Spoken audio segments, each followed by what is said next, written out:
मोक्षमार्गस्य नेतारं भेतारं कर्मभूभृतां ज्ञातारं विश्वतत्त्वानां वन्दे तद्गुणलब्धये। भोग भूमियों की चर्चा कर रहे थे कि भोग भूमि में कितनी प्रकार के कल्प वृक्ष होते हैं। भोग भूमि में 10 प्रकार के कल्प वृक्ष होते हैं। अब आप बोलोगे कौन कौन से? पानांग, ये कल्प वृक्ष मधुर मधुर सुस्वाद 6 रसों से युक्त, टेस्टी टेस्टी, प्रशस्त, अति शीतल और तुष्टि पुष्टि करने वाले पेय द्रव्य 32 प्रकार के सबको देते हैं।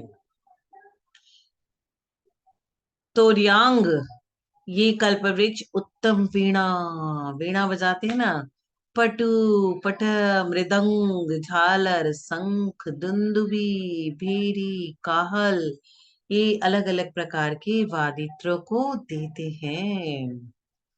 भूषणांग, भूषणांग कल्प वृक्ष क्या करते हैं? कटिसूत्र, हार, केचूर, मंजरी, कटक, कुंडल, किरीट और मुकुट, ये सब आभूषण को प्रदान करते हैं। वस्त्रांग, ये कल्प वृक्ष नित्य चीन पट एवं मन और नयनों को आनंदित करने वाले विभिन्न विभिन्न प्रकार के कपड़े देते हैं, जिसकी खोज में आप पूरा जीवन बिता देते हो। कौन सी बुटीक में कौन सा नया कपड़ा आया, चलो देखते हैं, यही तो करते हैं।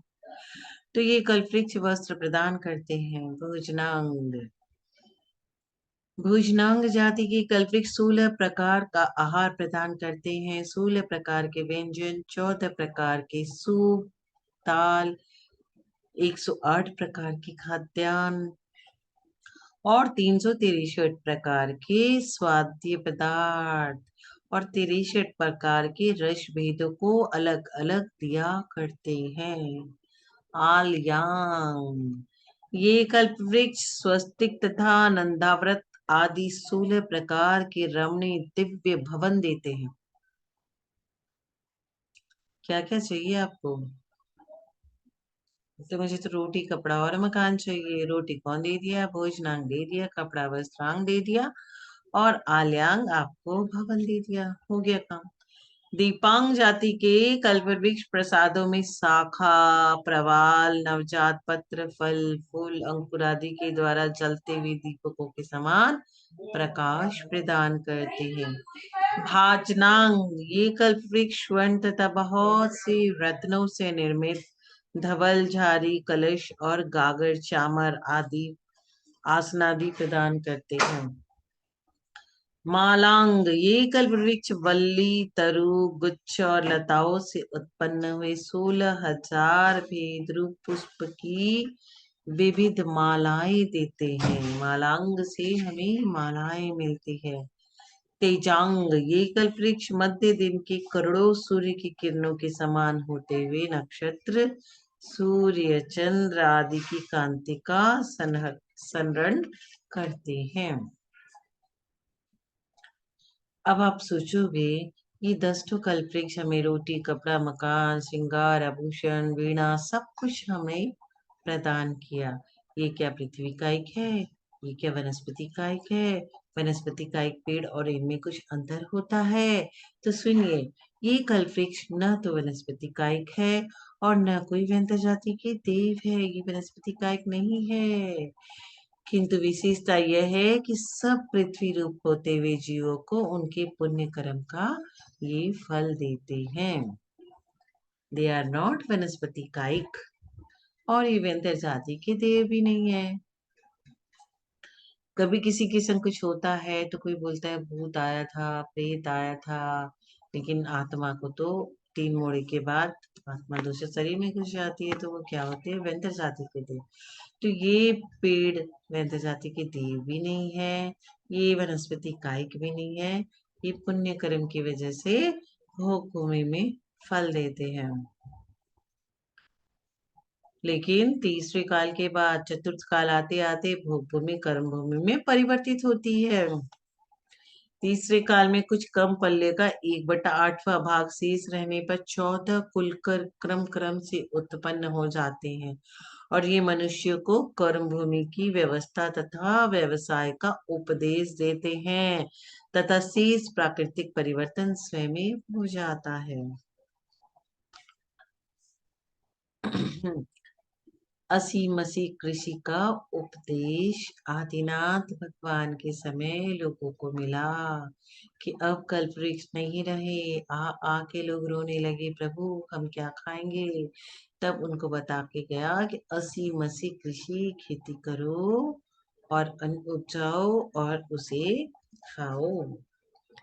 दसवां सुषमा काल की विशेषता क्या है? इस काल में 6 सैनन और 6 संस्थान पाए जाते हैं। सबसे उच्च, सबसे निम्न, सब तरह के त्रिशूल शिला के पुरुषों का जन्म इसी काल में होता है। रुद्र, कामदेव, गंधर्व देव और चरम शरीरी मनुष्य की उत्पत्ति भी इसी काल में होती है। दशमा काल की विशेषताएं क्या है? दशमा काल में उत्सर्गनी काल के इस काल में 1000 वर्ष शेष रहने पर 14 कुलकर की उत्पत्ति होने लगती है। अवसर्पणी में वीर भगवान का निर्माण होने के पश्चात 3 वर्ष 8 माह और 1 पक्ष के व्यतीत हो जाने पर दुष्मा काल प्रवेश कर जाता है और इस काल के प्रति 1000 वर्ष में एक कल्कि व बीच में 500 वर्ष में एक उपकल्कि होता है। इस काल में अतिवृष्टि, अनावृष्टि, चोर, परचक्र, कीड़े आदि से सभी जनपदों को विषम बाधाएं होती है। ये हम दसमा काल की विशेषताएं जान रहे हैं। इस काल में संयम गुण से विशिष्ट मनुष्य के अभाव के कारण चारण, रिद्धिधारी मुनि, देव और विद्याधर भी यहाँ नहीं आते। यहाँ काल दोष से सभी धर्मों का परित्याग करते हुए अज्ञान युक्त पर दारा सक्त और कुलहीन राजा प्रजा का पालन करते हैं। परिग्रह शक्ति, अत्यंत मोह, मद वेग से अनेक प्रकार के संक्लेशों में डूबते हुए कितने ही जीव चरित्र को छोड़ देते हैं। चरित्रहीन जीव ज्यादा पाए जाते हैं। विनयहीन जीव, चिंता से युक्त जीव, मनुष्य राग, दंभ, मद, क्रोध, लोभ से क्लेशित, निर्दयता और ईर्ष्या की मूर्ति, ये सब पाए जाते हैं दुष्मा काल में। इस काल में मिथ्यात्व मोह से ग्रस्त नर नारी माया एवं भय के कारण मर्यादा एवं लज्जा को भी नहीं गिनते। इतना मत डरिए, आपका जन्म नहीं होने वाला है इस काल में। इस काल में मनुष्य कुल क्रमागत सील, सत्य, बल, तेज तथा यथार्थ ज्ञान आदि गुणों से हीन पुरुषों की सेवा करते हैं। सभी औषधियां इस काल में नीरस हो जाती है और चोर, राजकुल, शत्रुमारी आदि अनेक प्रकार का उपसर्ग होने लगता है। चोरी होगी, महामारी होगी, बीमारी होगी, रोग की दवा काम नहीं करेगी। अब आप बोलोगे कि काल कब शुरू होगा, पंचम काल कब खत्म होगा और कैसे खत्म होगा? अभी तो हम पंचम काल में, काल कैसे खत्म होगा? पंचम काल के 3 वर्ष 8 माह और 15 दिन शेष रहने तक धर्म रहेगा। पंचम काल के इतना समय शेष रहने पर 3 वर्ष 8 मास और 15 दिन, 21वां दिन अंतिम कल की होगा और उसके समय वीरांगज मुनि, सर्वश्री आर्यका, अग्निदत्त श्रावक तथा पंगुश्री नामक श्राविका बचेंगी।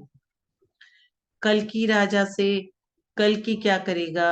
राजा की सिल्क मांगने पर वे मुनि अपने हाथ का फैला ग्रास मुनिराज को शुल्क देना पड़ रहा है। सोचिए कैसी व्यवस्था आएगी। पहला ग्रास शुल्क में देकर अंतराय करके मंदिर आकर के उन श्रावक श्राविकाओं को पंचम काल के अंत आने का संदेश देते हैं। उस समय मुनि की आयु शेष 3 दिन रहती है। तब वे चारों मुनि आरिका श्रावक श्राविका संन्यास मरण पूर्वक कार्तिक कृष्ण अमावस्या को देह छोड़कर सौधर्म स्वर्ग में देव बन जाएंगे वे चारों। और उस दिन क्रोध को प्राप्त हुआ असुर देव कल्कि को मार देगा और सूर्यास्त समय में अग्नि विनष्ट हो जाएगी। कल्कि के मरने के 3 वर्ष 8 माह 15 दिन बाद छठवां काल प्रारंभ होगा। 21 उपकल की एक सागर की आयु से युक्त होकर धम्मा नरक में सीधे चले जाएंगे। छठवें काल की विशेषता आप सुन लीजिए आप। छठवें काल में मनुष्यों का आचरण पशुओं के जैसा रहेगा। मनुष्य तो वो रहेंगे लेकिन जानवरों के जैसे। आहार में क्या खाएंगे? अग्नि तथा अन्न आदि के अभाव में वहां पे तो अग्नि नहीं रहेगी और अन्न नहीं रहेगा, तो मनुष्य क्या करेंगे? मूल फल तथा मत्स्य आदि खाएंगे। मछली को तालाब से निकालेंगे और खा लेंगे। फल फूल पेड़ पौधे में जो लटके हुए दिखेंगे वो खा लेंगे। निवास वो कहाँ रहेंगे? वस्त्र वृक्ष और मकान मनुष्य को दिखाई नहीं देंगे उस समय, इसलिए वो नंगे रहेंगे और भवनों में नहीं रहेंगे, वनों में घूमते रहेंगे, जंगलों में घूमते रहेंगे। छठा काल ऐसा आने वाला है। उनको शारीरिक दुख भी बहुत ज्यादा होने वाला है। मनुष्य पशुओं जैसा आचरण करने वाले